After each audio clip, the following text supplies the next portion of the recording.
not the fairy tale side that everyone hopes for. I'll say it like that. Mm-hmm. Mm-hmm. That's a good description of everybody's contribution and everybody's style. Mm-hmm. Okay. Well, first I want to start off discussing the woman's part. What's the woman's responsibility in the relationship? Because I know y'all have the men's what men are supposed to do. I know y'all have that down pat. But what are women supposed to do?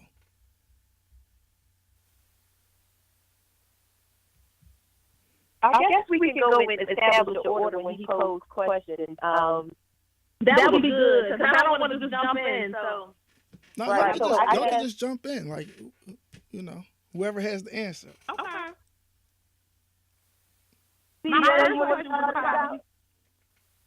Go ahead, Tiffany.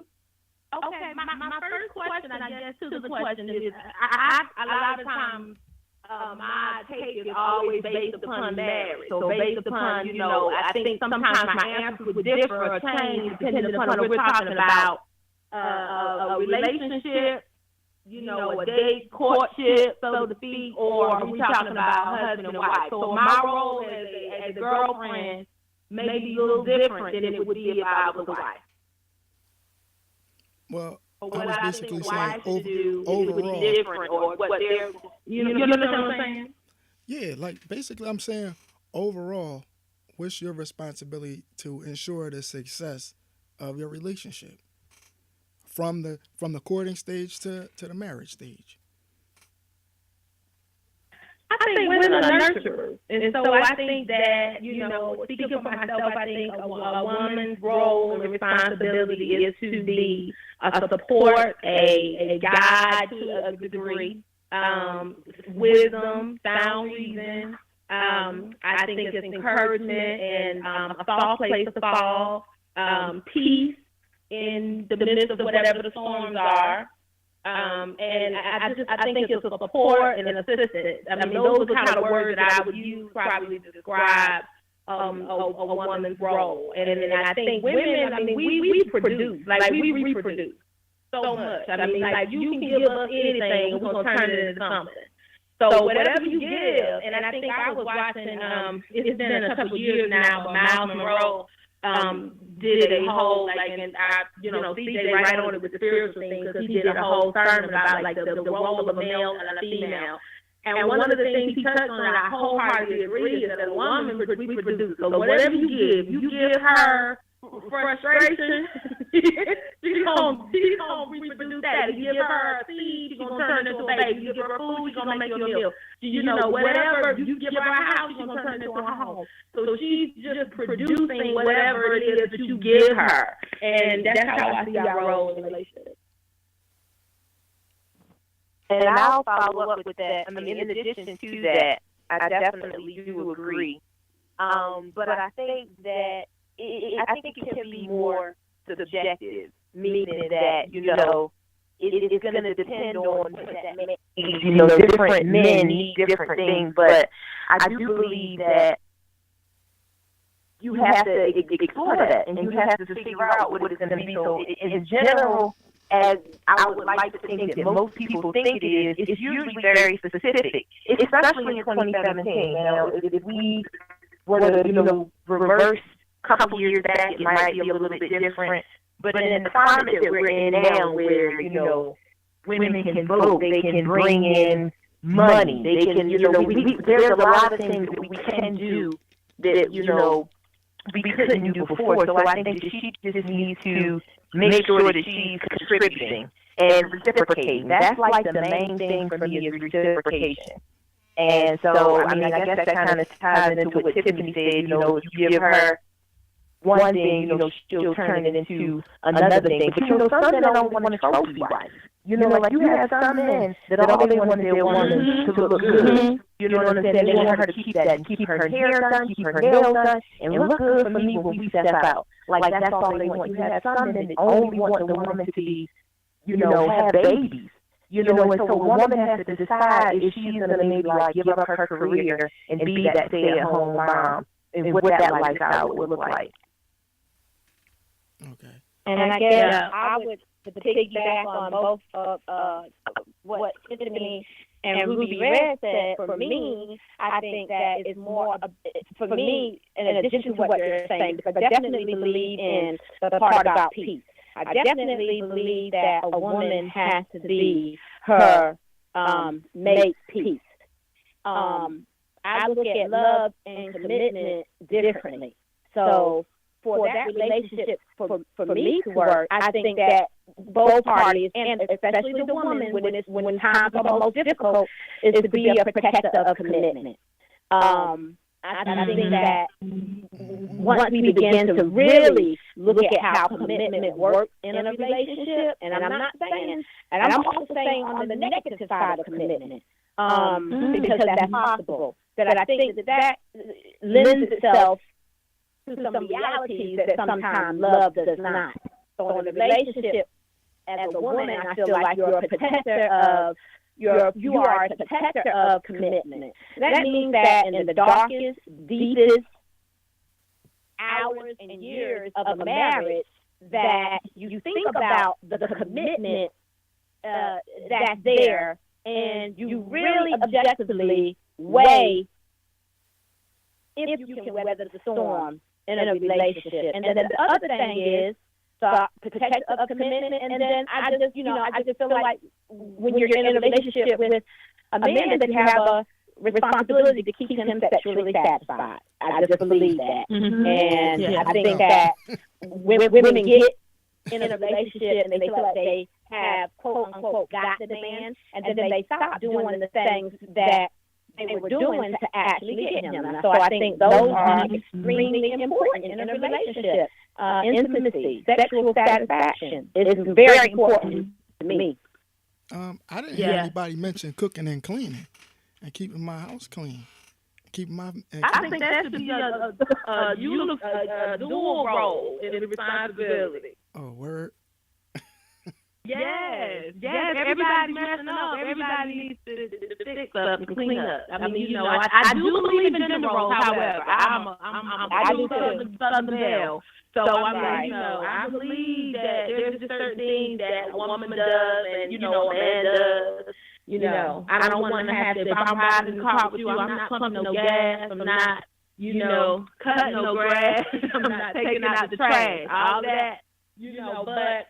And I believe that women, should cook, those type of things too. But then, like Ash said, or Ruby, that's what everybody knows her. It depends upon that person, that man. What he wants and what his thoughts are about that. He may not care if you cook, or if you're interested in that. So. But I believe I do respect gender roles, but I think when it comes to just the upkeep of the house and the cleaning and cooking, that kind of stuff, everybody needs to be pitching in on that. Yeah, and I think that would be a part of. I think that would be a part of what we're saying when you say be his peace. So I don't think a man wants to come home to a filthy home, and I don't think he should have to, especially if the man has, within that relationship says, even if you work, you're working for the things that you want. You're not working for anything that you need, because I'm going to satisfy all of your needs. So everything that I bring home into this house is to ensure that our needs are met. So I feel like, again, that goes back to being a protector of commitment. If he is committed to ensuring that all of your necessities are taken care of, I think that those are the things that a woman has to definitely be willing to do. Keep your home clean. Be his peace. Keep his meals, have meals for him. And that doesn't mean every single night, but certainly I think that a man should be treated like the king in his home, and certainly a woman should be treated like the queen. That's how it should be. Well, so that's why you're married. He should behave like a king. That's important. You need to make sure he's behaving like a king. So I haven't had the luxury of dating a guy that was the king. You know what I'm saying? Like as far as from the traditional standpoint of the duties that the king does. Okay, from that standpoint, I haven't had that luxury, but that's not to say that it won't come, and that's not to say that I can't still be with a guy that maybe is not the quote unquote king that I have envisioned. But I do feel like that a couple of things are important. See, so I love to eat, but I'm not going to lie and act like, and I told Albert when we were discussing this, I don't cook like a grandmother. Like, I'm not really trying to get in there and clean collard greens and cut up potatoes and stuff like that. Like, I don't really want to do that. I mean, I'm not against it because I did grow up in that kind of environment, like, with my grandparents being from the South. I definitely can appreciate those things. I mean, Thanksgiving is just like Big Mama's house where I grew up. So I appreciate those things, but it's just not something that I love. Like, like some women love getting the recipe and going in the kitchen and making these dishes. I like to eat it, and I'll do, what I can, but I'm not going to lie to a man and make him think that I'm getting ready to be Betty Crocker, because I'm not Betty Crocker. I'm not going to make no BS and be like, you got to eat this, or I'm not going to say I ain't cooking or things like that, but I am going to be honest and truthful in that I've been single for a while. I don't have children, and my career has been a priority, and so with that, I haven't really just had the time where I'm just going to go pick out some meat and bring it home, and that's not naturally what I want to do. But for a king, I bow down. Get with it. Yeah. Yeah. I think reciprocity is important. Because I can do what CJ is saying in terms of being that setting the stage and setting things out for your man and taking care of things and preparing the food and baking the pies, taking on the tables and doing doing all of the stuff. I think we are a lot of the time raised with these womanly charms. Many of us are, at least the women that I know. We kind of raised with a lot of these womanly charms, and we decide whether or not we decide whether or not we can. If you can get it. Right. I feel like it still has to be reciprocated. Something has to be in exchange, And I think it's easy to find when you are a woman who naturally loves on people and has that desire to do that and that, homemaker feel, so to speak, and that nurturing quality, you can kind of go sometimes overboard. And then you looking around and you carrying everything. Or you look around and it's expected and it's not appreciated.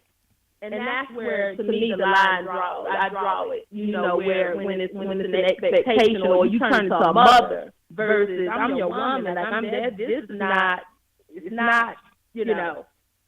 a different relationship. So you gotta treat it that way. Okay. I agree. Next question. Well, let me ask you this. Well, first of all we in formation for you. You know what I'm saying? We're ready. We're ready. All right, I got you. We sorority girls for HBCU. This is okay. So y'all all three from the South, right? Yes. Oh, see, that's Y'all kind of, because you got the Southern values. What is he doing? What is he doing, Ruby? He's sitting on us and making it look like he's dividing women. We think, because I'm telling them, I think what separates a lot of women when it comes to perspective. Now, don't get me wrong, there's definitely differences, living in the North than it is living in the South. I mean, there's a lot of differences. To me, the city requires more skill set because you have to be more alert because it's so many stimuli. Like, I mean, it's so many stimuli. You have to be alert to all of that. And to me, having to do that creates different responses. Like, I never said dickhead so much until I moved to Philly.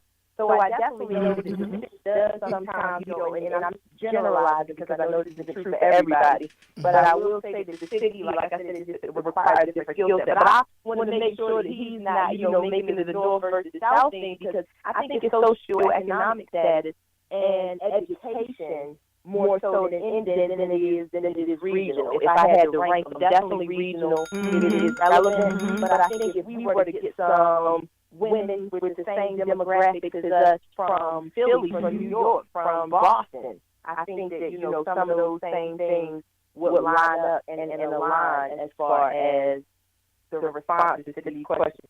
Yo, but you know what's crazy? My man used to tell me all the time, yo, you need to get out of Philly.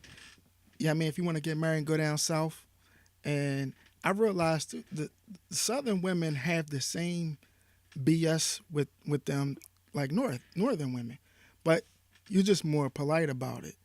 Like I spent a couple of months down in Atlanta. What does that mean? Well, in the beginning stages, you know, all women are full of, are full of it. You know what I'm saying? It's like it's a silly game that we play in the beginning that I'm trying to. But my solution is to the problem is eliminating that silly game. You know, it's like I agree with that 100%. I think you should be upfront and honest. And the other thing is, I don't think that anybody should fall in love with potential. Whatever that person is right in and there is what you're going to get. So when Ruby says she does not cook, she doesn't need a man who is going to look at the potential of her becoming a good cook. He needs to accept the fact that she does cook. And guess what? It doesn't make her a bad woman. It makes her a woman who doesn't cook. If you she's a good woman. She might be a bad wife, though. It's not degree related. Nah, you gotta be. You can't just be a good woman. You have to be a good wife. So Ruby, if she don't want to cook, maybe she shouldn't think about marriage. Maybe you just gotta sit out. I disagree with that. I'm just saying, like you might have to, like in certain issues that you're not going to compromise on, then you should just sit out because you asking a man a lot to put up with if you're not going to. No, he's asking for a man who doesn't require that. And guess what? There are men who love the kitchen, and that's their domain. And they love cooking. But then she not going to want him because he don't have a degree, or she not going to want him because he's overweight, or it's going to be something superficial that's going to prevent them from getting married. The type of man that wait a minute. She better get in that kitchen and cook it up. Yeah, we all have our physical preference. Now, let me highlight who you like. The basketball wife, the LA hip hop chick. That's your type. You know, that's not my type. That's not my type. That's your type. No, my type is not necessarily a physical thing more than it is a personality thing. I like sweethearts. I have a soft spot in my heart for a sweetheart. So if you're a sweet woman, so you're saying somebody that, and I'm gonna just use this reference because a lot of people say that she's unattractive. I'm not saying she's unattractive, but so Precious, somebody that looks like Precious from the movie, not the actress that played Precious, and when she's at the award. But Precious, so what you're saying is if she has a sweet place in her heart, that she could get a date. First of all, yeah, any girl could get a date. Now, I ain't gonna lie to you. If for me to fall in love with a Precious type, man, she had to be she had to be a dynamite woman. Like it's just like with females. It's like you put up with more from pretty women than you would for ugly women, or quote unquote ugly. I don't think any woman is ugly, but less attractive women. A woman that's not as attractive, right? Well, right. Less my type, because my type might be considered ugly to somebody else. So I'm gonna just say, the further she is away from what I like, the better her personality better be. You know what I mean? And she. Yeah, I think we can most of the. I agree with that. Yeah. I agree with that. Yeah. Because I can see on the male side as well. Yeah, we agree with that. Mm-hmm. And see, the problem with females is y'all like to. I call this the driving Miss Daisy syndrome. Is where the relationship is the car, and you're trying to take the car somewhere. Like you want the relationship to go somewhere. So let's say you get in at dating and you want to drive to marriage. Well, women like to be driving Miss Daisy. And they like to tell their man, no, you're going the wrong way. Go this way. No, go that way. No, how about you come up in the front seat and tell me where this relationship is going? How about you be the director since you shouting out directions? Otherwise, just sit back and ride. You going with me. You know what I'm saying? And just be happy that, I'm letting you ride in my car. That's a problem. That's a problem. That wouldn't happen with me. I just go ahead and tell you. Huh? I'm extremely happy you riding with me. That's right. I mean, if you ain't got no vision and no plan, I'm just riding with you to where? Because when you run out of gas, then what? Then you gonna get out and push, or you gonna steer while I push. Either way, we doing this together. So either you like me for me,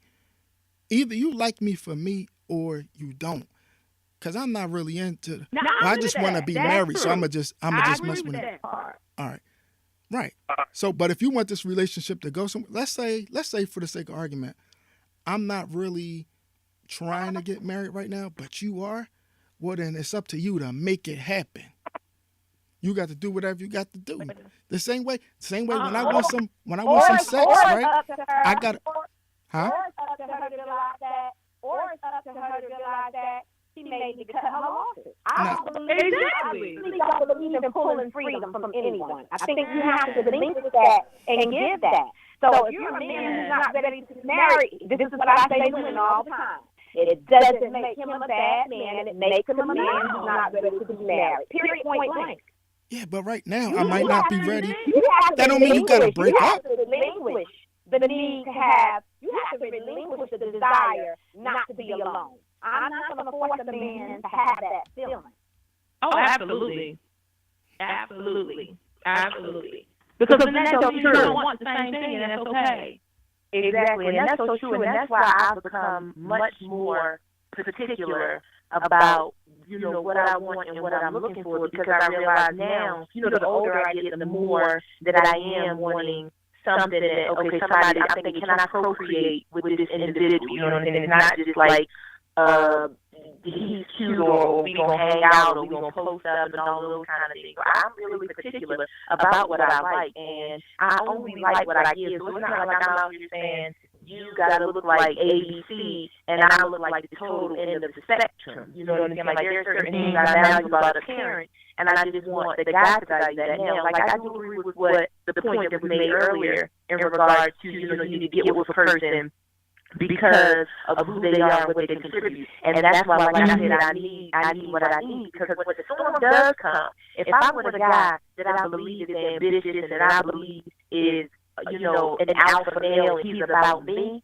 then regardless of if it's the storm or the sunshine or the beach or whatever, I know what to expect from him. I know how he's going to handle these situations, and so it makes, the situation doable. But if I'm with somebody that I feel like I'm already kind of sacrificed, like you even said to your point, Albert, you were like, if you date Precious, it's certain things that she just has to do if you can get serious with her. And imagine if she stopped doing those things, but she's your woman now, and you know what I'm saying, y'all going through the storm, you can really be looking at her side-eyed and huffing and puffing and probably ready to cheat, because it's like, look, I already compromised my selfish, quote-unquote, superficial desires to have a bad chick to get with you. And now you out here like anything. And I have to realize that people are human. And so with people being human, they're going to make mistakes. So I need to be with that dude that despite his mistakes, I'm like, that's it, my man. And I've had that kind of chemistry with an individual before, where they do something that is kind of like, it's a foul ball. But it's like, that's my MVP. So, I mean, and it is what it is. But it's like, if you already can't, really get out here and play, you missing practice, you got these kids from your other relationship, you ain't even in the game like that, now you still making mistakes or striking out, you don't have any leverage, or you ready to go somewhere, right? Because this team is no longer conducive to what we trying to do. I think what CJ said earlier, and Ashley has always said this to me, is that it's about the not dating or with potential for potential.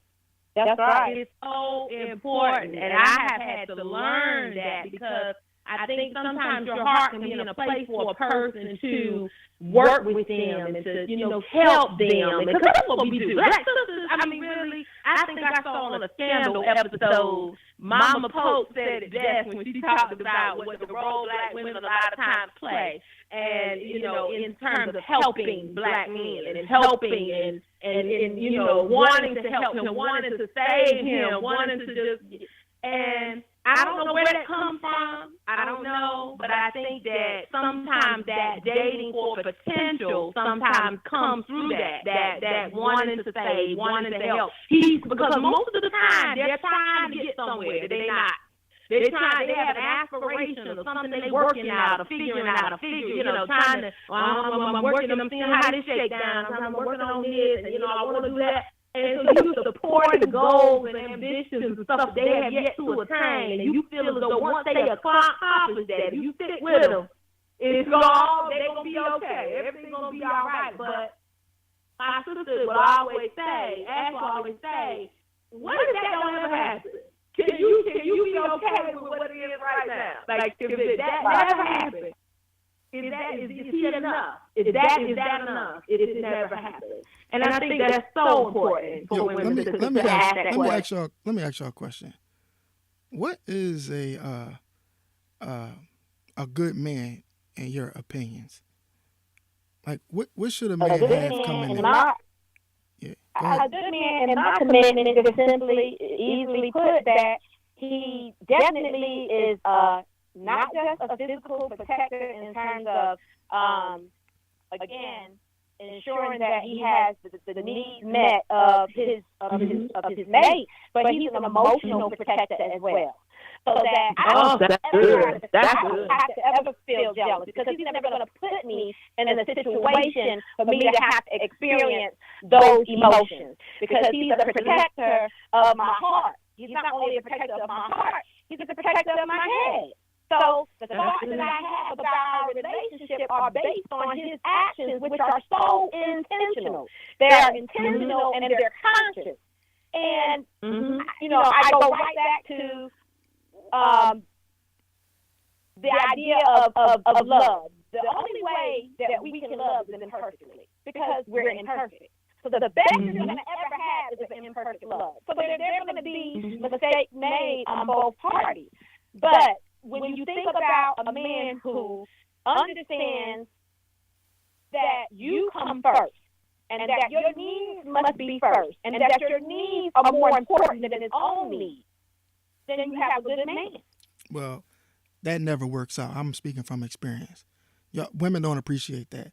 And if you are getting that... Well, it has worked out for me. It has worked out for me. And I will tell you what, 23 years, you have some good years, you have some bad years, you have some beautiful years, you have some years you want to go away, you have some years you want to come back. So the main reason that I have not left this marriage that has been very difficult at times, extremely difficult at times. What made it difficult? Because of a man who has done exactly that, who has put his family first. And that has meant a great deal to me. Okay, what made it difficult? What were the difficult times?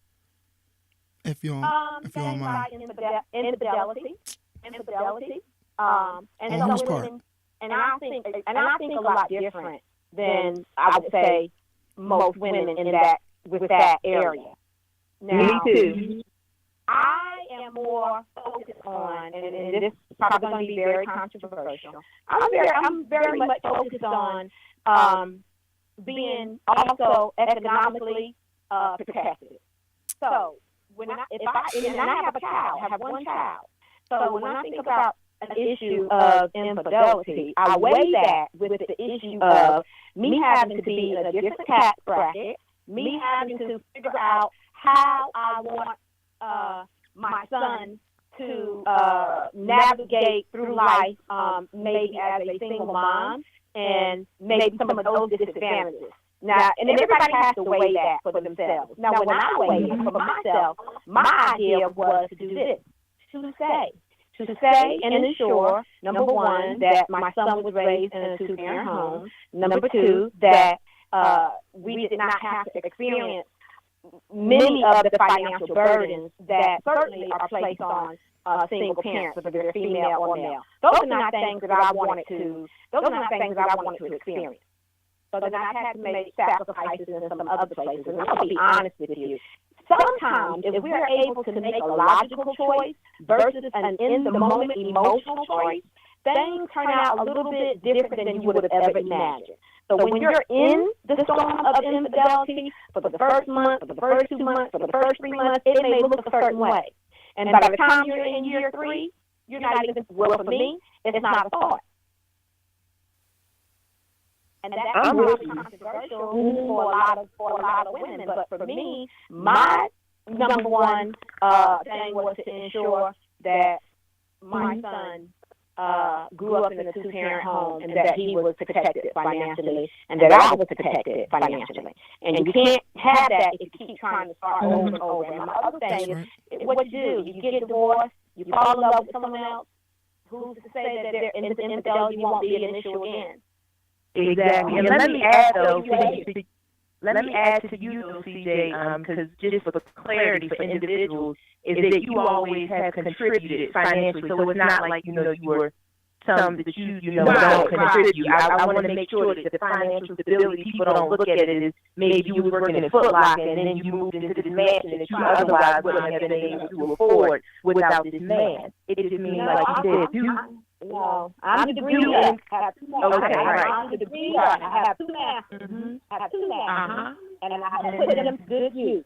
I have a great income, but again, I choose to be in a relationship in which, with that income, it is disposable income. It is income that I can use to do what it is that I want to do with it, as opposed to having to do something specific with it. And I'll just be quite honest. I've not had to do that. In 23 years, I've not had to do that. In 23 years, my husband has never asked me once, how much do you make? Ever. Well, you know what it seems like to me?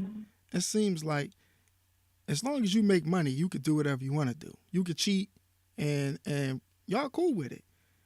And it's like, because, all right, I don't make mistakes in my relationship. Nah, I'm not perfect, but I don't make mistakes. And that's never been rewarded with loyalty. Okay? That's an oxymoron. Now, you elaborate on that? It is. Because it's not, but being cool with it and weighing your decision is 2 different things. Sure is. So let's press that. When we look at statistics about 2 things, just to highlight CJ's point, like I said, this is coming from, a marital counselor standpoint, a clinical, research standpoint, is that, and especially when you take those vows, Albert, you're one to kind of throw those vows, and when it comes to finances and richer or poor. So, I'm just, hoping that you aren't backsliding when we look at other behaviors that are relevant there, such as first of all, let me wait a minute. All right, go ahead. It's quick to kind of for everybody to kind of minimize the whole financial piece and reduce that. Like that's not something you got to worry about. But then it's like, when it comes to, infidelity, it's like, like that's not negotiable. That's, this and that. Everybody has to choose, and then again, it becomes subjective because you have different reasons that people marry. I mean, even when we look at probably religious context, it's different ways that it happens depending on what religion that you decide you're going to subscribe to. Now, I too tend to have a more traditional standpoint in that I feel like if I get married or if I'm with a guy, that, infidelity won't break us. But like CJ says, weighing out your options doesn't necessarily mean that you're cool with it. You're never cool with your kid getting suspended or getting poor grades.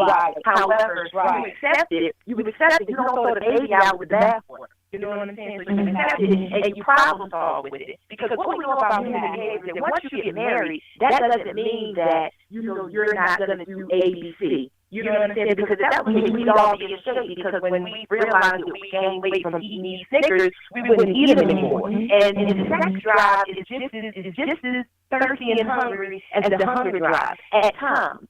Now, I'm not saying that anybody should do anything. You know what I'm saying? Like with the Kevin Hart scandal, you had people that said, I would leave, people that said I would stay. But I just want to, remind us all that when people do make their decisions about what they value and what they're willing to excuse, we shouldn't minimize it just because it's not something that we would do. And I agree with that. And I feel like that is exactly because we've had this conversation so over the years, so many times, and I wholeheartedly agree. It's about what you as an individual can deal with. What your non-negotiable is. I'm not dealing with. I mean, everybody's non-negotiable is different. Now I will say this though. You never know how you will respond until you're in a particular situation. So I never judge somebody else's response because if given that same card, the same card, it might not be as easy for me to make this decision that I, from this vantage point, think I would make. But, from the rip, I mean, that to me, like infidelity, you stepping out on me is like the ultimate violation. It's like the mafia. It's like you are excommunicated. Like I have nothing that I can come back from that because, but see, that's because of how I view sex. That's because of how I view what I take those type of relationships and those type of interactions to mean. And so when everybody, depending upon, how you view it, may change how you respond to the outcomes of somebody, chooses to step out and do that. So, but for me, that's one of those things not, like, that's a non-negotiable. And even if on the back end I would decide after, you throw yourself on the mercy of the court, if I decide that I would take you back for whatever reason, whether I'm considering my children, and I think when you bring children into the equation, that's a whole other conversation. So I had no idea how I would respond. But, when I would weigh out all the options of what I should do, I think that, I never know in the moment how you would respond, but I like to say now that would not be, and I definitely would not want him to feel like you possibly would get a pass from me. Right. Like, you would know that right. It is no coming back from it. Now, if that we did happen to resolve, that would be, you gonna feel like you got some grace. Right. And again, you have to say it has to be based on the individual. So, I'm married to a man who doesn't drink. I'm married to a man who doesn't smoke. I'm married to a man who doesn't, who by and large, is definitely a decent person. He's a decent person who, what I tell my son is, he's not a demon and I'm not an angel. So when those mistakes are made, then you both have to reflect on where you are. But I certainly believe in the idea of forgiveness. Where are you? In order for me to be forgiven for anything that I might do, I have to be willing to have that type of capacity within myself and the ability to allow him to grow from anything like that. And, so it depends on that. So another woman may say she couldn't do it. And there may be reasons why. Maybe on top of, cheating on her, maybe, he's abusive emotionally. So you can definitely, that's just one push over the edge. I just didn't have that. I had someone who made a mistake, who was a great father, a great provider, and we were able to do what we needed to do to preserve what we have. Yeah. That's true. It's not black and white, and so I don't think it's fair when people make it, this has to be the answer or that has to be the answer. Because, like you said, she just named several different situations that could change your response depending upon what it was that happened. Was it the habitual thing? Is it what was the, whatever the scenario is could change the outcome and what the decision is. And I wouldn't want to have to be, I wouldn't want to have to feel like I'm forced to make a particular decision. If whether I decided to stay or whether I decided to go, I would want to have the freedom in my own womanhood, to make that decision. Well, right. you talking about marriage. You talking about after. Hold on. You talking about after you're married, right? That's the decision that has to be made. Okay. Well, yeah. Well, if you're married, Yeah, I would suggest hanging in there. I'm all for marriage and holding the family together. But how about before we get married? How about you find a man that has the qualities of not cheating? You know what I'm saying? And is able to hold it down, so you don't have to make those decisions instead of going for the glitz and the glamour all the time. Well, no, but see, you don't have, it doesn't have to be either or, because you can have a man that's not glitz and glam. You can have a man that works for an electric company, works for Time Warner Cable, and so there is no glitz and glam. And that man will still be the man who has never given you an indication that he would cheat, but he still could find himself in that situation as a married man 5 years down the line, 10 years down the line. Those things happen. They just happen. And I'll tell you why they just happen. They just happen because we're imperfect. That's why they happen. Nah, because you making a conscious decision to get married. So with marriage comes a responsibility. So if your man ain't going to hold it down, then you definitely chose wrong. You made that mistake. I just don't know when you say hold it down, are you talking about hold it down as a married man who never ever is capable of making that mistake? Because I think that's unrealistic, and I'm not giving him a pass on that. I'm just saying that as Black women, we have to, I think, put ourselves in a position where we don't have to have society telling us that if that happens, our only recourse is to leave. What that creates for us is, honestly, and I don't care how people feel about me making the statement, it creates economic issues for Black women when your only and first recourse is to leave. It creates economic issues for yourself and for your posterity. That means it creates those issues for your child. I do agree it's a case by case. I think to have the advantages that he would have or she would have with two parents. So we don't need to have all Black women pigeonholed into this idea with a group of girlfriends who are going to say, girl, leave. No, we need to say, girl, make the decision that's best for you to make in that time.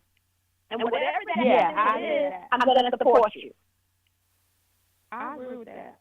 Exactly. I do agree with that. Yeah, but I will say, to the kind of man you described, I do tend to be attracted to and attract those guys that are peacock, as my girlfriend would call them. I do like a peacock. I don't like a peacock.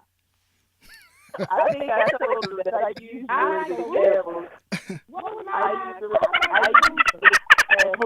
when I talk to I was like, I contrasted our preference, because he had asked me about a scenario about like what I would do, and as far as if we were like attracted to the same person, I was like, well, he is probably like the person I would say is probably like my best friend in that regard.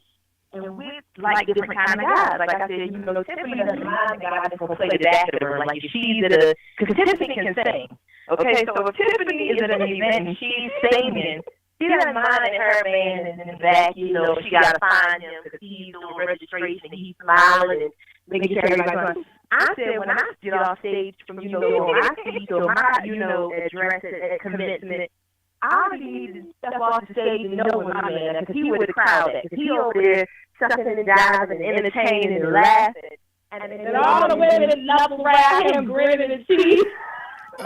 Ruby, let me ask you this. Why are you, Ruby, let me ask you this. Why are you attracted to that type of dude? I think because that's what kind of guy my grandfather was. My grandfather was very, even my girlfriend still imitates his laugh to this day. I mean, he was my grandmother when he was 18 and she was 15. But, I come from a family, first of all, we're all tall. I'm 5'9", my mother's 6 foot. So it's already, we're arguing to command attention just because of our height alone. You understand? It's going to be like, that's a tall woman, that's a tall man. And I don't know. I've always, and I think it's because of my personality. Like naturally, I'm the only child. My father had a child later on in life. I do have a little sister now, but I was raised an only child. And I've always kind of been more passive. You know, I made an effort to become the vocal person that I am now, but I used to kind of be a little bit of an introvert. And I think that when I'm with those kind of guys, I just feel more comfortable because I feel like that if I don't, now I have the skill set and the confidence to take the lead, but I like it that a man is willing, you know, when he's willing to do that. And that means in any arena. I'm a very social person. I've accepted that, you know what I'm saying? Like, I'm hopefully going to do these kind of podcasts and events and things like that. And I just want to step off stage and be like, look at so-and-so, girl, you over there, you know, entertainment. With that does come a lot of attraction. And, you know, and plus those guys are confident enough to approach me. They're confident enough to approach me. I will say when people sometimes see who I am and the fact that I'm very vocal, especially like with social media, I post a lot, they develop this idea of who I am. And so a passive man he's gonna need me to initiate a little bit more than that confident dude is. Like the confident dude, like I had one dude, he would tell me I kicked him in the door. You know what I'm saying? Like he did. I mean, he kicked him in the door, and he made sure I wasn't behind it. But he kicked him in the door, and I think that kind of I'm attracted to that type. I mean, you know, that's not to say that that's who I'm going to end up being with, because a lot of my friends have said, you know, maybe you should reconsider, maybe that's not necessarily the kind of guy that you need, even though that's what you're, you know, quote unquote attracted to. But that's just where I find myself. To that merit, I do know that those kind of men tend to juggle. And while it's not necessarily my preference, I can't act like I haven't indulged even knowing that was kind of like what the reality potentially was going to be. Do you have an issue with would you have an issue with being a sister wife, like in a polygamous relationship? I'm Christian. I think we need to bring those back. I'm Christian. I identify as Christian. I'm not perfect, you know, but I identify as Christian, and that's not a lifestyle that is, you know, gonna be appropriate. Now, to be clear, when I first moved here, I did meet this Muslim guy, and you know, like North Carolina is the Bible Belt, so moving to Philly was a culture shock because I had never seen women, first of all, with a hijab on and covered. Like I never really saw that in person, and then even to see the ones that only show their eyes, and I, you know, apologize for not calling the garb the appropriate name because I'm not familiar with it. But I say all that to say that Islam and a lot of the things that I've learned now about cultural diversity in different religions, I wasn't exposed to that prior to. So I'm just now finding out that this is happening, as far as, you know what I'm saying, like men can have two women and it be in order of how things are supposed to go. Now, do people pervert it? Yes, I do understand that everybody's not doing it right, and I'm not here to point the finger or judge anybody because I have my own sins that I need to, you know, that I need to deal with. But what I will say is I don't think that would work for me unless I converted to Islam. I don't just see myself maintaining who I am now. And wait a minute, what does religion have to do with it? I'm saying, could you be cool with being a quote unquote side piece? No. Right. I have found myself in a situation where I was engaging with a guy that I knew he wasn't only committed to me. So I guess, you know, it's not a preference, but I have engaged in a situation like that before where I knew he was seeing multiple people. So, you know, like, and I continue to engage with him as well. But that's not my preference, you know what I'm saying? I want to be clear that I'm explaining things in a way that is, you know what I'm saying, that is being honest, but that I'm also not just sitting up here writing my autobiography, because that's not what I want to do. But I don't mind sharing my experience because I'm not ashamed of them as far as for this discussion platform, but it's not necessarily something that I'm proud of either, and I don't want it to look as if I'm promoting it. But I will say that I've been in a situation in which I found myself dating an individual that I knew was dating other people as well. And, you know what I'm saying, it was just kind of like, okay, this is what it is, you know, but like, it's not a preference. So it's not something I signed up for. Like, it's not that I'm like going out, oh, you know, hey, are you dealing with multiple people right now? Because I want to sign up for that. it's usually found out on the back end. It's usually not introduced in the beginning and in the situations as far as like, hey, this is what I got going. Do you still want to get to know me? It's like, let's get to know each other. Oh, I'm also doing these other things. You know, I'm glad you brought that up, because that's part of the reason why we have so much infidelity and cheating, is because women force men to cheat with these stupid games. Like, in other words, Patrice O'Neal had a great analogy, the late great Patrice O'Neal, the comedian. He says women have like their vagina, like, right, carrying it, and they have a gun to the vagina, and then if you say the wrong things, boom, they're going to shoot it, and then you'll never get it. So it's like, if you come at a woman and say, yeah, I'm not really looking for a relationship right now, but I still would like to have sex with you. No, boom, she's going to kill the vagina. You ain't never going to get any. So then you have to come at her, kind of like with some game and say, yeah, I want the same things you want, baby. Terrible. Huh? That's terrible. But no, that's a reality though. That's what's happening, and it's happening because men find themselves having to lie to women, and we can't keep it 100. Now, what I've been trying to do with this podcast is bring it to light that what women are doing is wrong, and we should fix it. We should attempt to fix it. You said what women are doing? What women are doing is wrong. Y'all know how Elvis is. Yeah, listen, hold on, hear me out.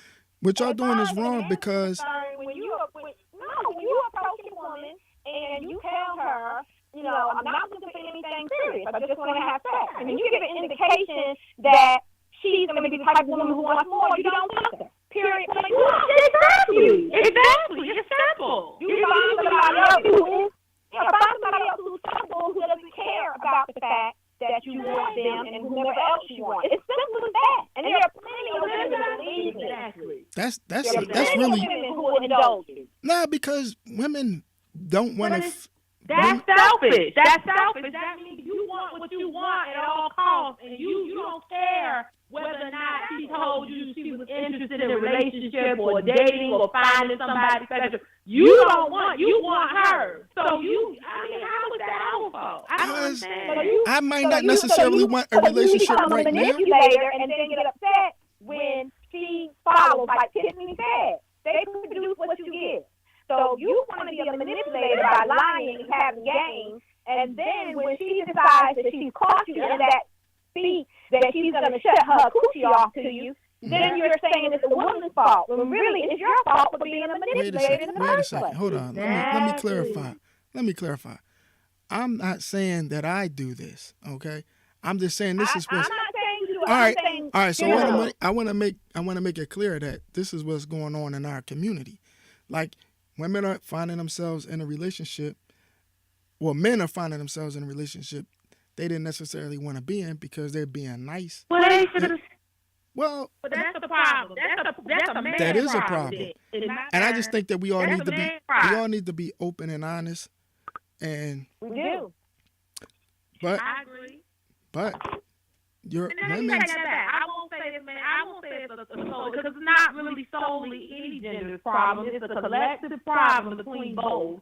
Because if men were honest about what they're looking for and straight up from the beginning about what they're wanting and what they're not wanting, and women were honest about what they're looking for, and if you want a relationship, you looking and believing, God, your husband, or you out here just having fun, like, hey, I ain't trying to be tied down, I'm trying to enjoy life and just date and just, enjoy. Then that's fine. I mean, I feel like when you get to a certain age, you should be comfortable being who you are. That's easier said than done, because when you are a man and you are honest, unless you got money,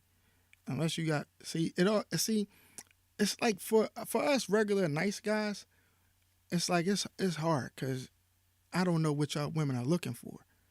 I've heard women want to be treated a certain way, want to be wined and dined and all of that. You try that doesn't work. So I don't know. Me personally, I don't know what's going on. There's a category of women. There's a category of women for everything you need and for everything you're looking for.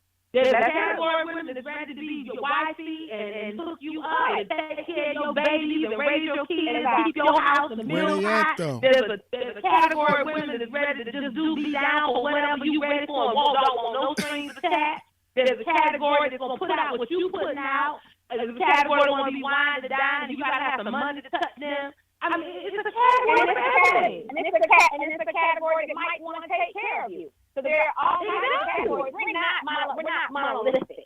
So But y'all are, though. One monolithic group. But y'all are, though. And that's There's no need to lie. We're it's not. like you No, all we're not. are the same. And if men would treat us as such, most of the issues that we have, we wouldn't have just like as women if we treat you as such. That every man comes individually to the table and offers what he has as an individual man. And that I don't base how I'm going to treat you on the last man who didn't do what he was supposed to do for me. That's baggage. And most women have baggage. So it's like my man You said, said most who have baggage, most women, or you said most people? most women have baggage. Okay, what's baggage? Let's operationally define that. See, a lot of times when these men got some too. We say the same, we believe the same thing, but it's just, kind of discussed different. Like, that's one of the main things that's like a concern amongst men and women. I mean, and I learned, and it's like, in all the couple sessions that I worked with, whether it's they wanted to learn how to be swingers or learn how to pray more or whatever, they thought they were coming because somebody cheated or they thought they were coming because of this and that. It all boils down to communication and communication style. Like, a woman could sincerely verbalize how she feels about a situation, and her man can interpret that as nagging because of the way she's, doing it. So a lot of this stuff, you know what I'm saying, is it gets confusing because of the communication. Now, I think that the ladies presented a great point, Albert, is that whenever you group everybody together by one factor, well, two, gender and race, it becomes a little watered down. And it becomes watered down because it's certain people that it's going to be applicable to and certain people that it's not going to be applicable to. And so I think it's fair to say other variables when you describe the type of woman you're describing. Like I said, you'll get very different perspectives. Like socioeconomic status is very relevant. And you kind of highlighted that when men with money tend to be able to do any and everything, but then there's levels to money. Because if a female works at, let's say she works at Walmart and she's a cashier, Mike that works as the electrician at PwC or whatever the Pico, he may be a man that has money for her. So that, and if that's the kind of perception he wants his woman to have, then he may need to quote unquote date down. But a woman who, brings more to the table, that might not be the guy that has the money that's, going to spoil her and do all these things for her. So I think that we do a great disservice when we just group and say black women or black men to this specific conversation that we're having regarding relationships, because so many things are relevant. Now, I do agree, if you want something from an individual, if you can't communicate that to them and still get what you want, you need to move on. I think you quick to point the finger at women, but let's give the men some accountability who are supposed to be the leaders. Okay, so you mean to tell me with all this excuse, with all this pussy, coochie, whatever out here, that you have to lie to this specific girl to score when it's somebody else, because all you got to do is take her some chicken nuggets, and she will put her legs behind her ears. But that might not be, hold on. That might not be the one you like, though. See, in other words, I like girl A, right? But girl A want me to do too much. All right, I like the way she looks, right? Girl B is a nice girl, okay? And girl C is a freak, okay? They not gonna, individually, they're not gonna satisfy me. But together, I'm happy. Okay? Because girl A, although she looks good, she a lame in bed and she ain't trying to learn nothing new. It's all about me pleasing her. You know what I'm saying? So your desire are fine.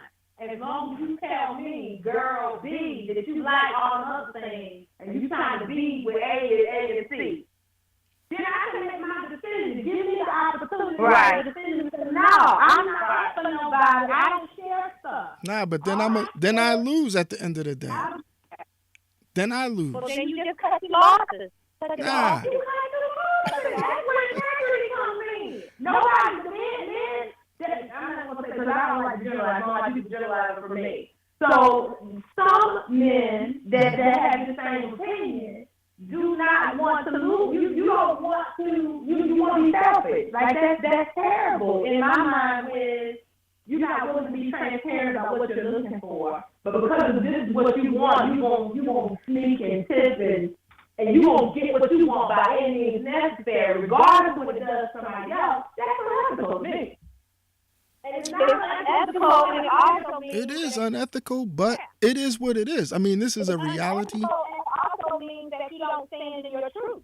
And I definitely can't be with a man who does not stand in his own truth.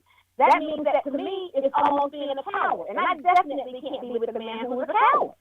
And those are the greater implications for a man who cannot be honest about his needs and cannot accept from the woman that maybe he wants that that's not what she's willing to do. So it shouldn't be this idea of having to manipulate. everybody has like to choose. Hold on. This is what everybody does, and don't act like women don't do it. Everybody in the black community is on some type of game or some type of scamming. Not everybody. No, you're right. Not everybody, but more people do it than not. So that's why I'm addressing it. And somehow we find ourselves in these relationships where the men and women are arguing. Like, just a few minutes before the podcast started, my next door neighbors, I don't know if they was rumbling or whatever, but they always arguing. And it's like, what's going on? My parents always arguing. So what's going on in our community where the black man and the black woman just can't get together? And I think it's because we don't. Hold on. Let me finish. It's because we don't get a opportunity to explore and find out who is really compatible for us. And I blame personally. I blame that on women. I blame that on women because you force men into relationships. I blame that. That is so unfair. That's the truth, though. Y'all force men. Because people are not being transparent from the beginning. That's what we're saying. I think the argument comes when people are dialed into something that they didn't know that they was really signed up for. Yeah, but y'all know. That's one of the See, that's the thing too. Y'all want to be victims at the end of the day, but y'all know who y'all messing with. Come on, let's everybody see. That's the thing. Women especially, everybody has to start being honest about what this really is. You're not trying to be honest because you want what you want. No, I'm telling you what's going on. I'm telling you what's going on. I'm not saying I condone it or anything. Yeah, but you want to be, but you're accused. But are you condoning it or accusing it? Or are you just saying that? No, I'm just telling you. I'm just a news reporter reporting the news. This is how it's going down, and we have to fix that because eventually, see what I'm seeing in the black communities. This is how I'm tying this all together.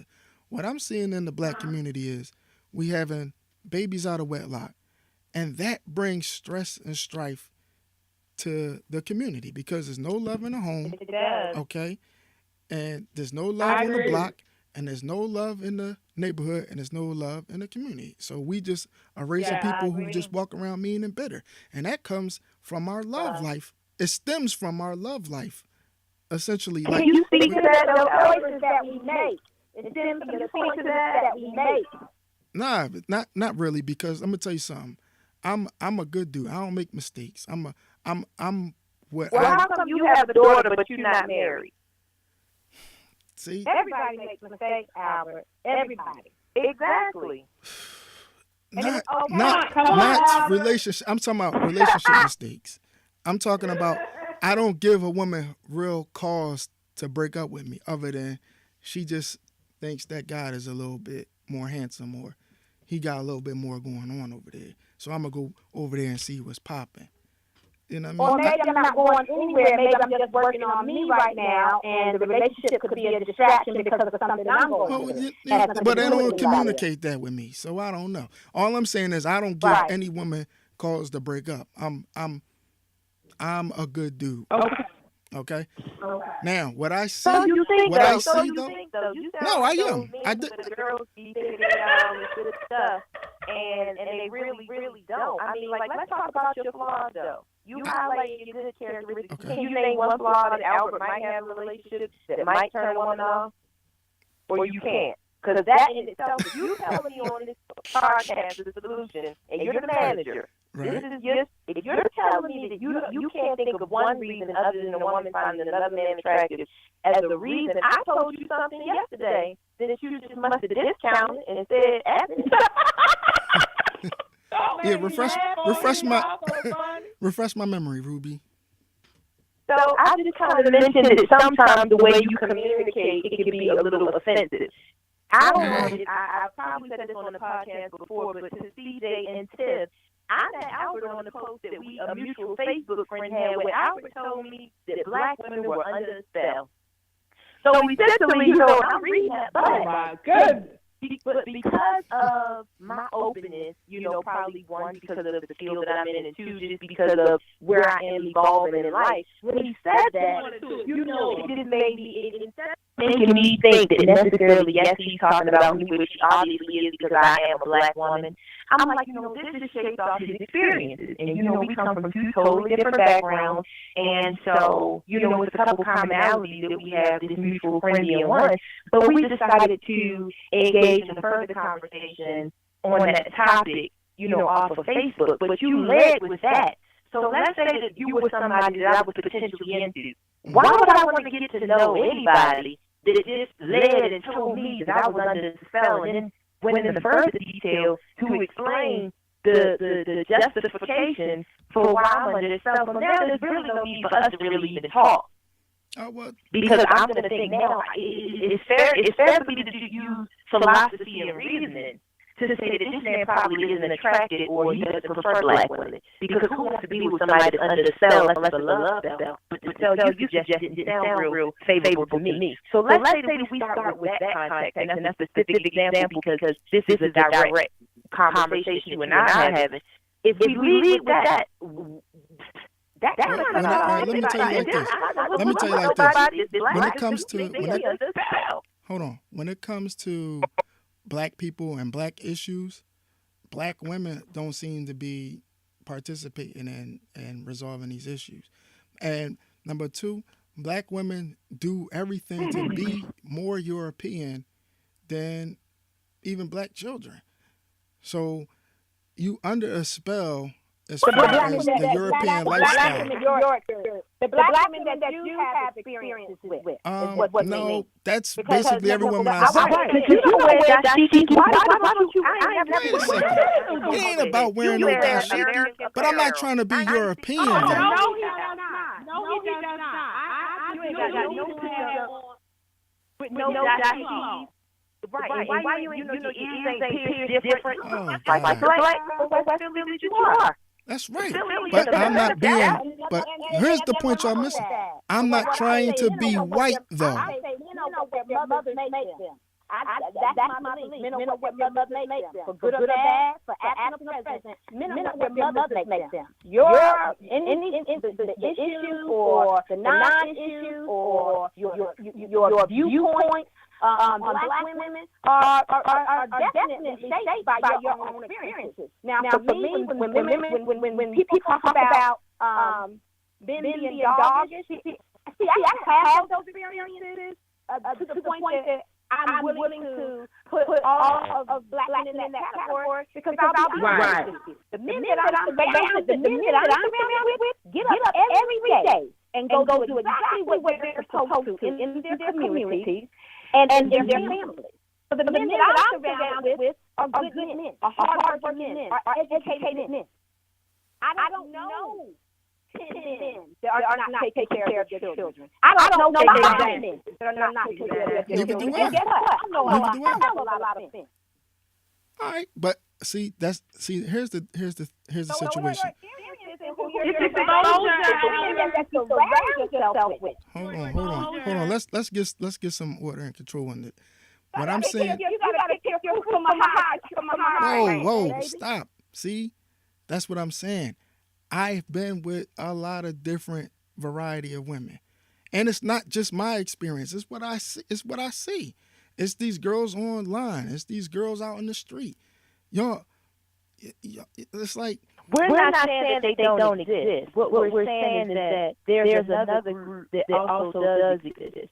You know what I'm saying? Like, I mean, we can name. I could guarantee if I was with either three of you, at the end of the day, y'all gonna do something to mess up, because that's just what y'all do, and you'll get away with that because the other dude that you're dealing with is most likely doing his thing. So he's not looking as close. He's not putting you under the microscope like I'm doing. See, I call women's bluff. Women talk.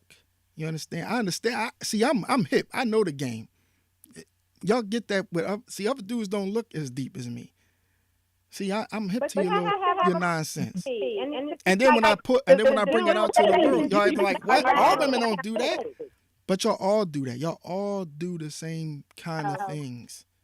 It's what is the same kind of things you're talking about? First of all, y'all all wear hair weaves. Y'all all wear hair weaves. Y'all all tatting your bodies up. You all got this sass that nobody's trying to hear. And nobody believes y'all are tough or nothing. Like, we just let you get away with it because we don't want to go to jail. It's like, oh, calm down. But be you humble. if these are really your thoughts, you almost sound misogynist. So, you know, there's a thing with men who just hate women. And you wow. come off as I don't hate women at all. almost come off as someone who's misogynist, because the other thing that we haven't really heard you do is uplift us.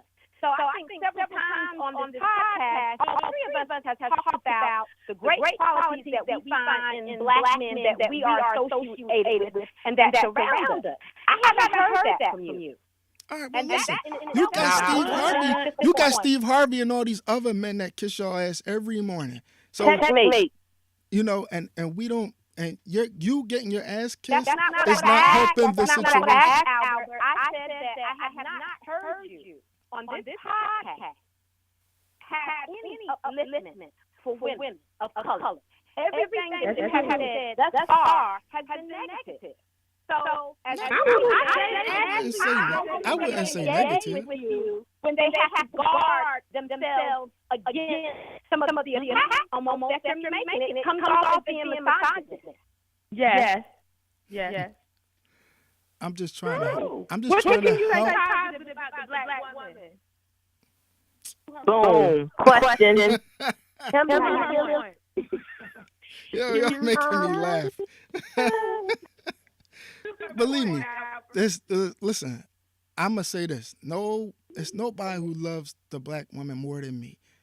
I don't date out my race. I'm just disappointed to be honest, I'm disappointed in black women right now, and I want y'all to get back to the way y'all supposed to be. All this, the black women who are always on the front lines, marching on the front lines, trying to figure out why they shoot down in the street. Just be down for your man, like how y'all used to be. It's like now it's like y'all moving up. I think black men have changed to a degree too. I mean, we're going to generalize. There are my grandfather, before he pulled himself up of his bootstraps, not had much of anything. And he worked two jobs in that way to provide for his children and family, let his wife stay home if she wanted to. Not because she had to, but she wanted to. And with the military, everything started. My thing is, I don't see that same hustle a lot of the time. I don't see that same work ethic. I don't see that same commitment. You know, a lot of times, our brothers will walk away from their children, from their responsibility, and take easier roads. And so what can you speak to about that? Like, are you disappointed in your brothers as well? Are you disappointed in our brothers as well? Let me tell you something. A lot of brothers, unfortunately, get drafted into fatherhood way before they're ready. See, it's like They try out. I'm not. On another podcast, and one of my girlfriends highlighted you did drafted. The thing is, these men aren't getting drafted. They go to the tryout, and then when they get told, for the team, then they want to quit. Oh no. That's beautiful. Let me tell you something. When you sitting home and somebody run up on you, you got to come on. We ain't doing that. No, all right, here's what I'm saying. If you got pregnant right now, right? You have the option to give your baby up for adoption. You can say, "Oh, I don't want it. I made a mistake. Give it up for adoption." However, you can say, "No, I'm keeping it," and he's going to pay for it, and there's nothing a man can do. He's stuck. You see, that's getting drafted. But usually men like that, they have more than one child. Usually a man like that has more than one child. And how does that happen? So after he started, he got drafted. He gonna get drafted again. No, he's crying out. You gotta call it a fade, Albert. Some people don't know. No. I'm not. Whoa. Let me be clear. I'm not saying all men who are deadbeat dads got drafted into fatherhood. Not all. So what are you saying? What are you saying? Your overall premise sounds like you are favoring men. You feel like men are getting the bad deal and women are to blame for it all. Instead of saying that both parties may have some part to play and some responsibility. No, because women are the choosers. Are you disappointed in men? Some of them, yeah. I'm definitely disappointed in men who are still watching football. I'm definitely disappointed in men who are still playing football. I'm disappointed in like a lot of black men who ain't standing up. And that comes back to our women not really respecting us like they should, because it's too many. And these men out here who get rewarded for their bad behavior, and women think they the it guys. You know what I'm saying? So when you stay humble, when you stay, it just has to be more accountability for everyone. And men, no doubt. But I'm talking about relationships, and in this relationship, right, that we're talking about, the onus is on the women at this juncture. The onus is on the women, because you can't get pregnant unless you choose a mate. You chose them, so you're choosing wrong. It's plenty of dudes like me out here, but see, then it's like you and that's why I don't have children. And another question you posed that I did want to touch on, because I see we are getting to an hour and a half, is that I have never dated outside my race, but I'm open to it. You asked a question about dating outside of the race, so I've never dated anybody except African American men, but I'm but you're open not against. Wow. Mm-hmm. Especially at this in these days of time. Why would you date outside your race? What was the question? Because how I was told, I was thinking about that. Like, how do I feel about that? And I really do feel, I wish that it did not matter as much to me. It matters more to me than I feel like it should to date a black man. Because I do feel a greater connection, and I mean that's so ingrained and so a part of in my head and my thoughts in terms of. But I don't think we need to apologize for that. I don't think that we need to apologize for Black love being the first love that we want and maybe the only love that we want. I will say this. I think that because of our unique history, because of the 4 to 5 years of dysfunction in our family unit, we feel as if we don't have the right to say the only man that I want to love is a black man. The only woman that I want to love is a black woman. But other races do it all the time.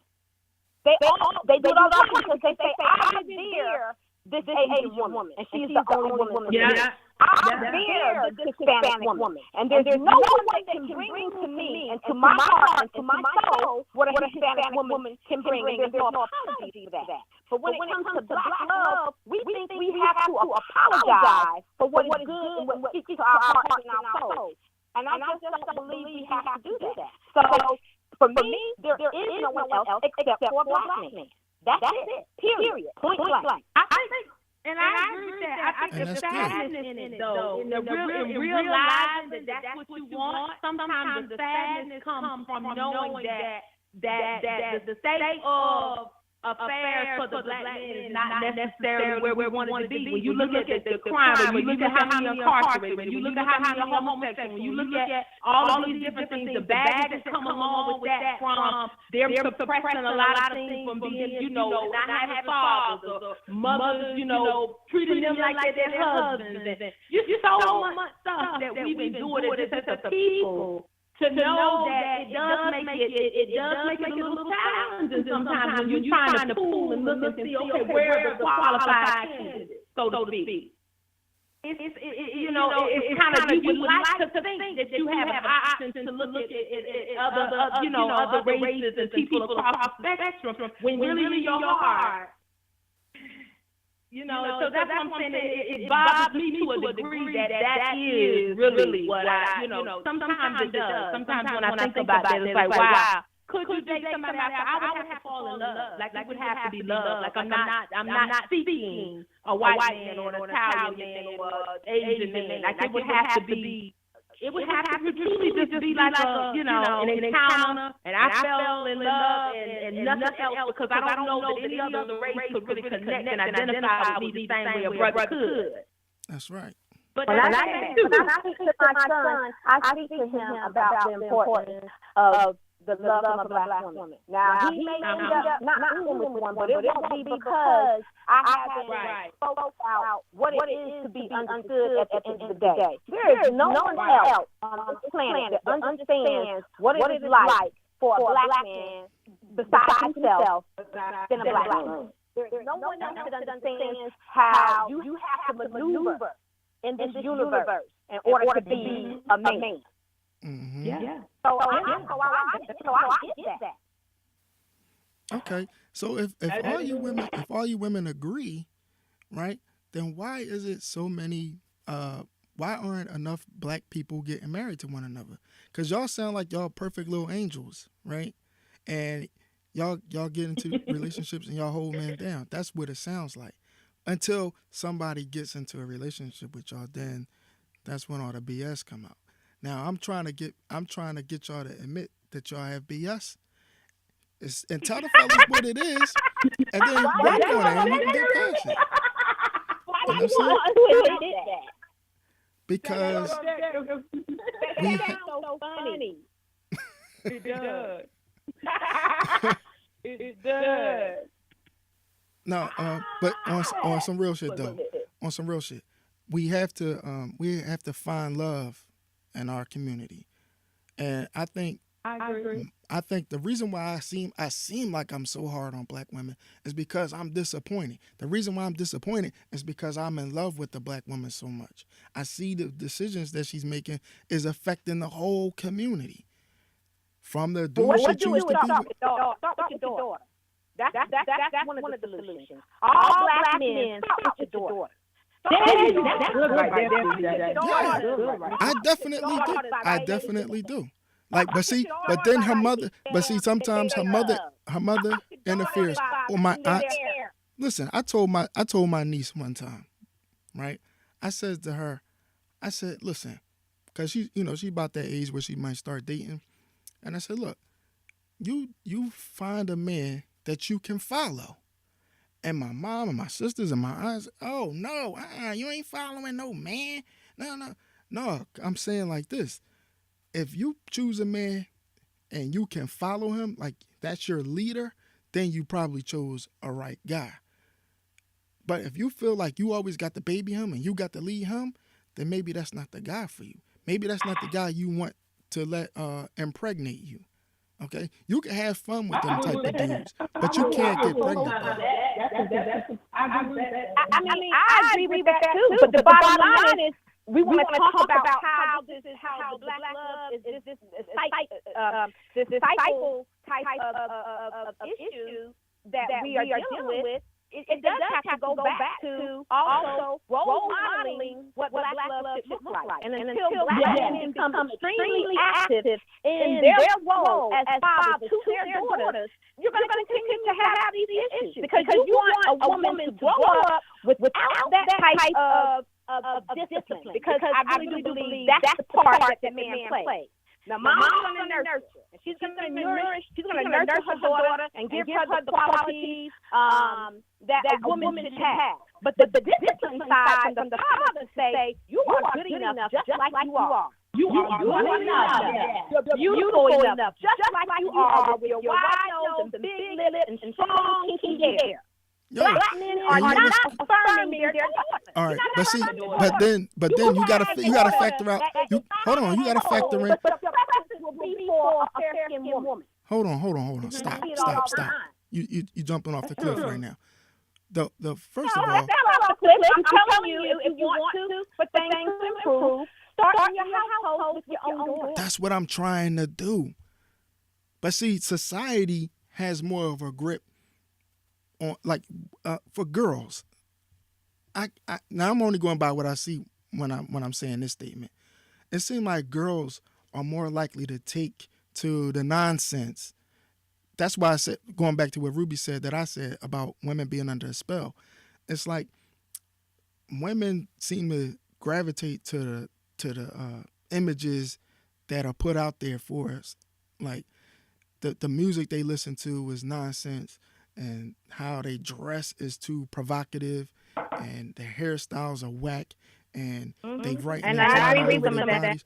And they doing all of this, and they doing all this based off the characters they see on TV. Why are you writing on this? I agree with you 100%. Instead of what they see role models in their home. But they do that. But see, it goes back to their mother, because their mother. What are the young men doing? Oh, listen, the young men are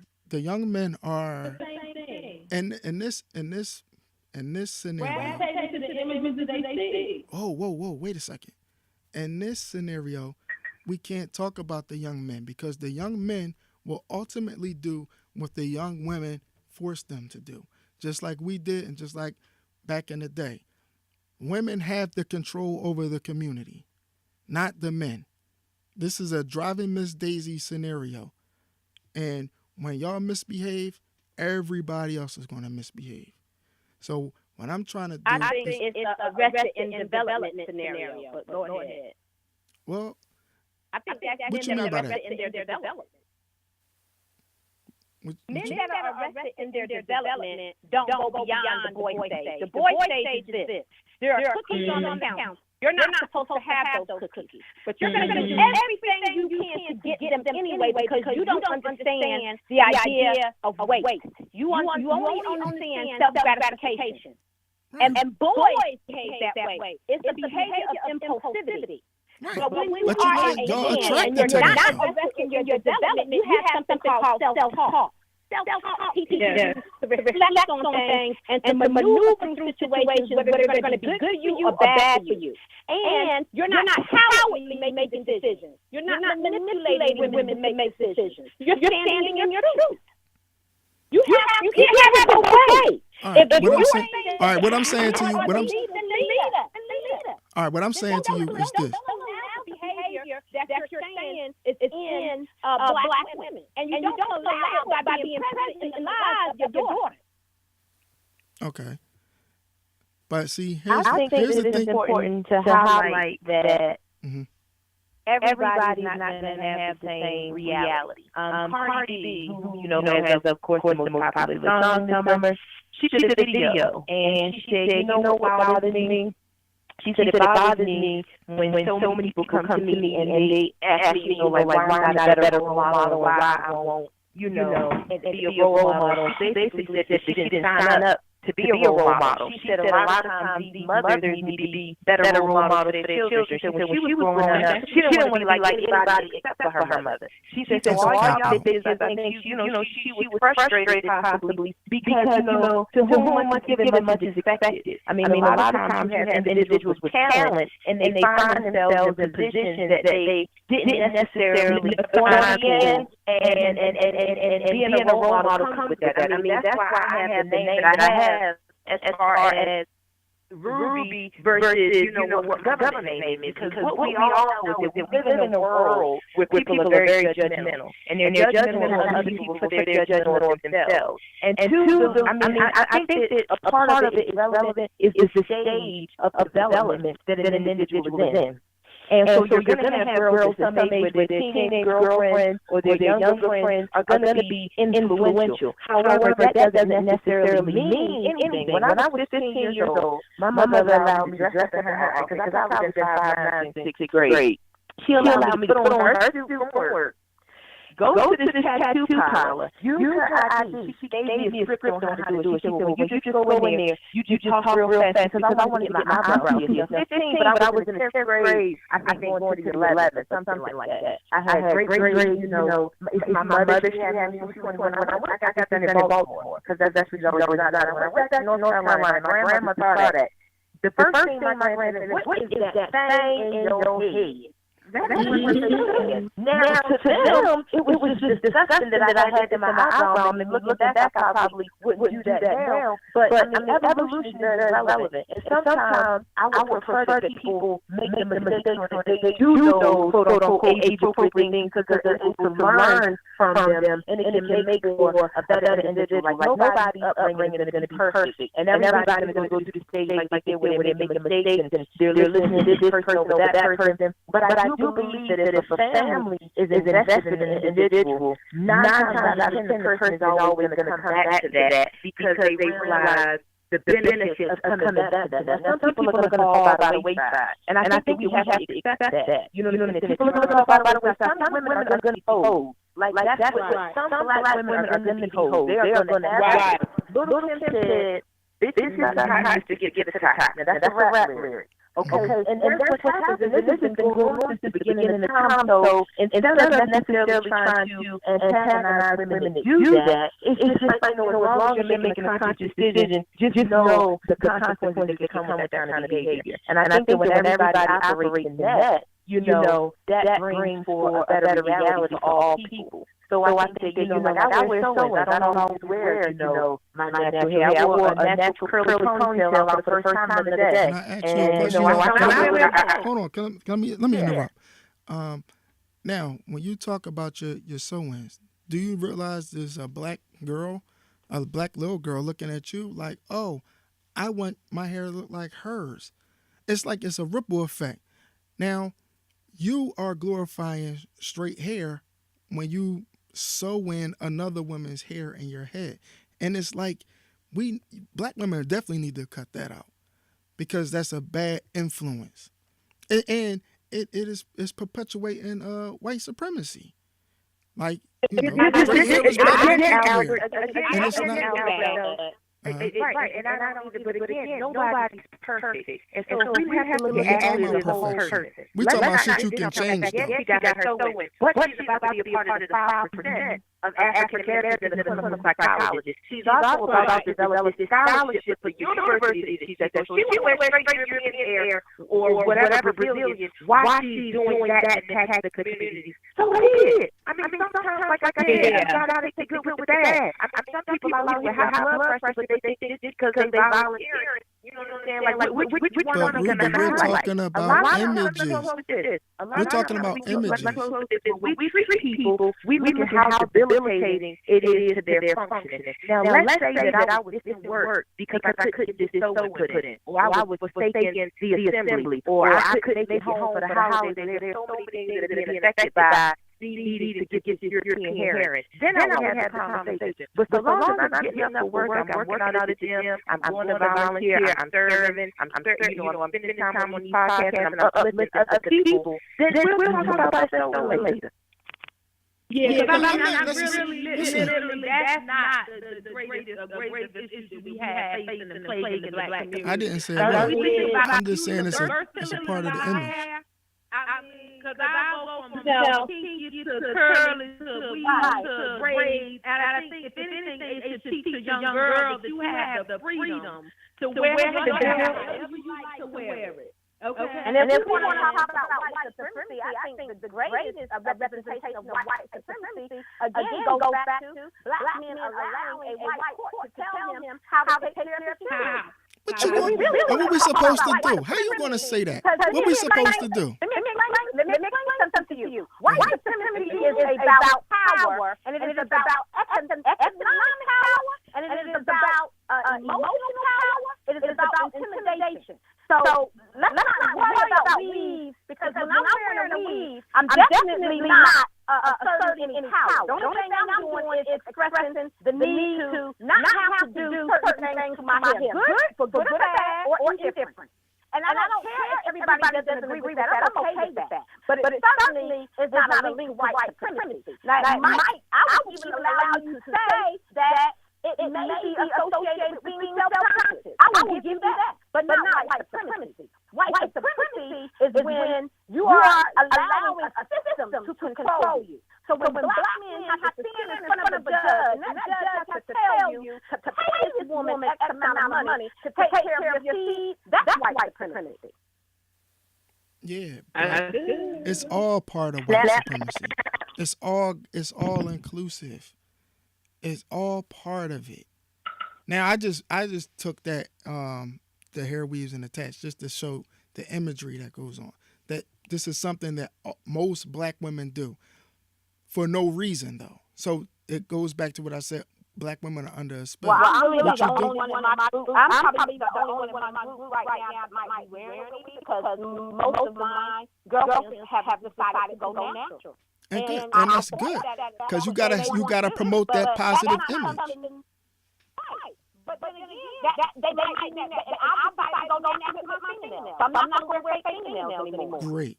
I decided not to eat beef anymore because it's not good for me. Again, great. So the sister with natural hair may feel a criminal. The sister with natural hair may have other things that she has to work on. And that's okay. That's okay. Those are not deal breakers in our community. The deal breakers is the fact that we are not committed to raising our children. That's the deal breaker. Yes. And so the woman who puts some weave in her hair is a problem, but the woman who's altering her body for the attract a man and adding all this stuff here extra and all this, that's not a problem. Who said that? Who said that? That's a problem too. I'm asking. I'm making a statement but posing a question at the same time. Okay. You find that's what's the issue with that? Like, do you feel like black women should not be doing that as well? No, black women shouldn't be augmenting their bodies in any way unless it is medically necessary. And if you're going, let's say your hair is what people are attracted to. It's like, first, I'm not even really I don't really like that women lay their hair down, even if it's natural. It should be kinky. It should be nappy. It should be out like an afro. That's where women should be with it, right? Well, why black women not proud of that? No, I'm just saying that's how it should be. Period. Women should just say, no, this is how my hair comes in. This is what God gave me, and I'm proud of it. That's it. Just like men do.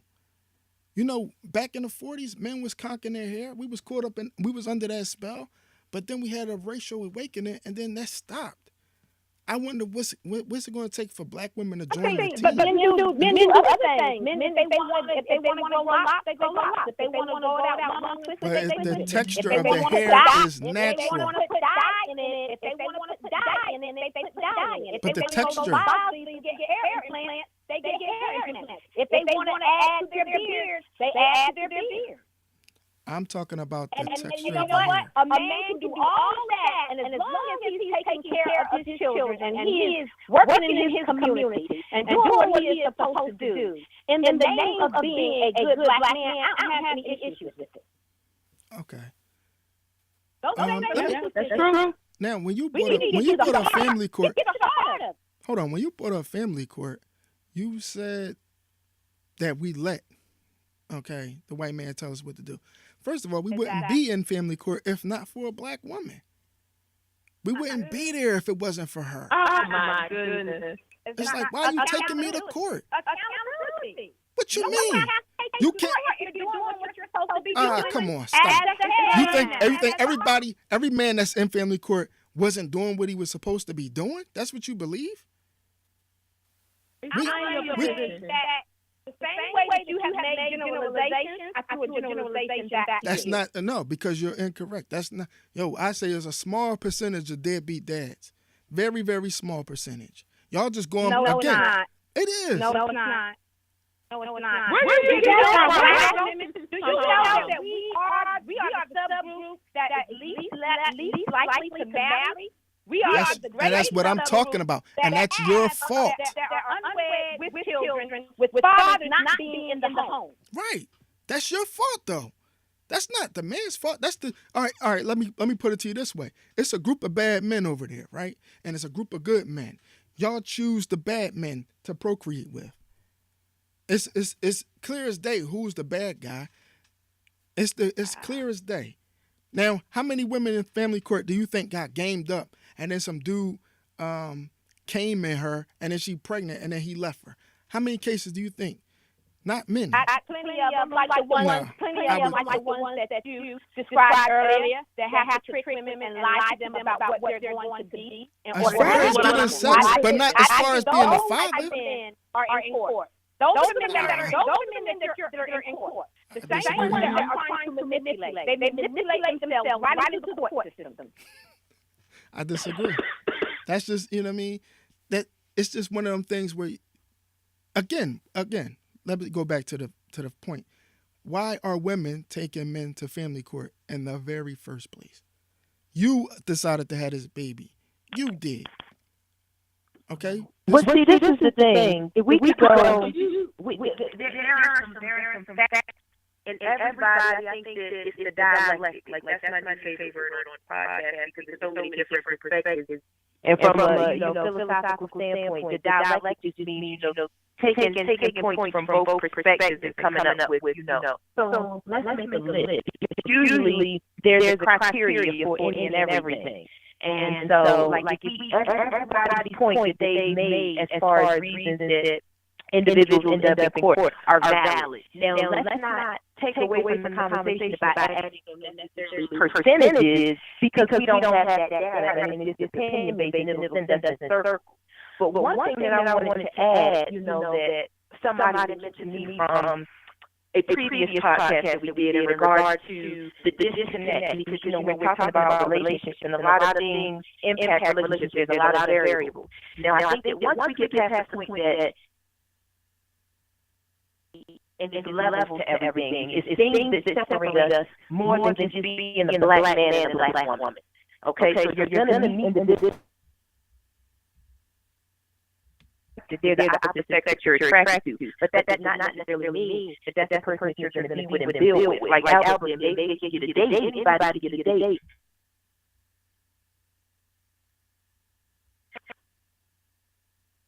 You just have to accept that. Now, depending on how the two individuals choose to raise their children and start their families and all those kind of things, those are where we're going to weigh things out. But we have to realize that we're human, we're flawed. We do all of these things that, create these flaws, and so the good with the bad. You put you could get high blood pressure, you could get that, and so it's like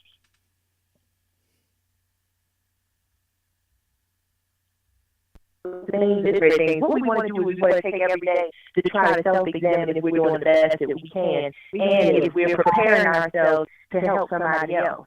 Now, I think, because I know we're getting close to time, just to kind of with dating. And what I noticed when it comes to dating is that in the sense of, I feel like that they just now got to the point to where they wanted to start making decent decisions. The development stage went a little bit different, and so now, while we all do have baggage, you know what I'm saying? Like, I have some things that I've done and some things that I'm not proud of, you know, like some reality about me that definitely qualifies baggage. However, what I realized is I have a carry-on. Okay? And a lot of the men that I meet, compared to my carry-on, they have a bag they got to check. Not necessarily at the point or the age to where I'm like, okay, I got to settle for somebody that is having a check bag. Now, what settle means to me, because I mean, at the end of the day, everyone settles or makes a decision, you know, to say, what I'm saying is I'm not to the point where I'm going to settle and say that I'm going to change what I want for necessarily secure companionship. That probably will come, because companionship will become more important than, you know what I'm saying, maybe some other things that I'm coupling now with companionship, because I want the possibility or the option of having a child. But Albert, you're absolutely right when you say about the pickings and stuff. That's why I don't have any children, because I haven't had a man that I wanted to have that long-term relationship with, where we can build children, where we can, you know, build and have kids and do all of these things. And so at 32, I'm just at the point now where I value what I value, and I'm hoping to find an individual with that same value system who hasn't made so many mistakes in the past that that's how he arrived at that value system. I arrived at my value system because I trusted what my family did, and they'll tell you to this day, I was like a train on the track. They put me on that track, and I've been choo-chooing ever since. Now, did I burn some oil and get off track? All of those things are very true about me. I'm flawed. However, it's like I just stayed the course because I felt like I was preparing myself for somebody that would want to say, I want to be with her for the rest of my life. And I met guys like that, but they just had, like I said, they had that 30-pound luggage. You know, you got to pay an extra $100, you know, depending on how much overweight you go. So it's like, come on, like, I'm not there yet. Maybe when I turn 35 in the next 3 years, if we still doing these podcasts, then I might be, you know. No, you can't. You still can't have no 30-pound luggage. You ain't leaving that. All right, yo, we on like 2 hours, so I gotta definitely wrap this up. But it was great having you ladies on, and it was great. Yeah, next week I'm gonna have an all male podcast. I want y'all to listen so y'all can have a better understanding. I sure am. Y'all, I cannot wait to listen. I'm gonna be talking to myself in the house, listening and fussing, I'm sure. Are you gonna have all perspectives? Like you'll have like maybe you're gonna have married men, single men, all kinds? Oh yeah. Yep. Please do. Please do. Don't have all Pan-Africans. Oh God, what's right. I need a Christian man on the panel. No, you know what? I dated a Christian one time. I I dated a Christian woman one time. You know what I told her? I said, you gotta choose. It's either me or Jesus. You can't serve two masters. Oh my God. Good night. Good night, everyone. Yeah, on that note, good night. All right, good night, y'all. Lacey. Thank you. For having us on. All right, no Have problem. a good one. All right, bye-bye. Good night.